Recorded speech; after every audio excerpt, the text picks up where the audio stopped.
Good morning. We're in Luke chapter 12. It's time for the parable. This parable in chapter 12 is about a man that God actually calls a fool. That's right. Jesus is ministering. There's a large crowd. Just enormous crowd that's following Christ.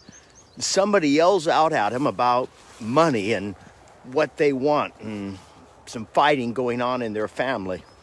Jesus kind of responds by saying, in the New Living Translation, "I'm not your arbitrator." And then he says, let me tell you a story. Let me tell you the story of a man that, he was very rich and very wealthy, had a huge farm. And he looked out and he said, I'm going to tear my barn down and I'm going to build a bigger barn. And I'm going to fill it with more and more stuff. Jesus calls that man a fool. And says that very night, God in heaven calls out and said, that man's going to die. And he does. Jesus tells us in this parable, you can read through the book of Luke chapter 12. Oh, you'll be blessed this morning. Read the whole chapter. Jesus says to us in Luke chapter 12 that life is not what we own. Life is not measured by what we own.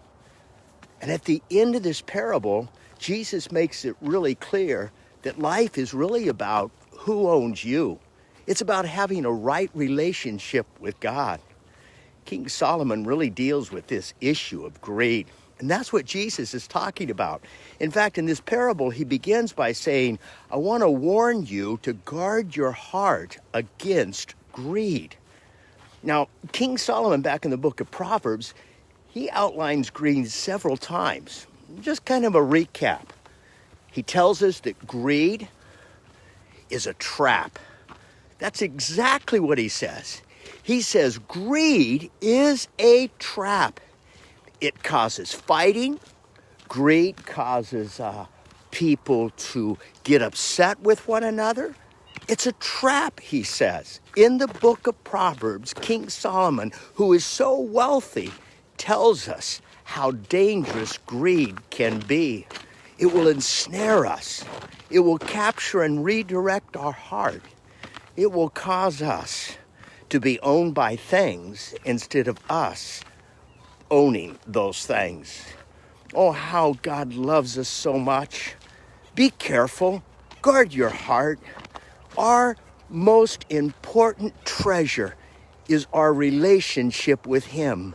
And Jesus makes that clear when he says in the end of the parable, life is all about having a right relationship with God.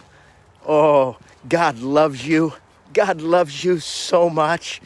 He tells us in Luke chapter 12, just like in the book of Matthew, look at all the wildflowers and how beautiful they are. Look at all the birds that are singing early this morning. Oh, God provides for them. God cares for them. And God loves you and God loves me. Oh, what a beautiful day it is. And we have so much to rejoice about. Don't ever forget how much the Lord loves you. That's right. God loves you. And so do we.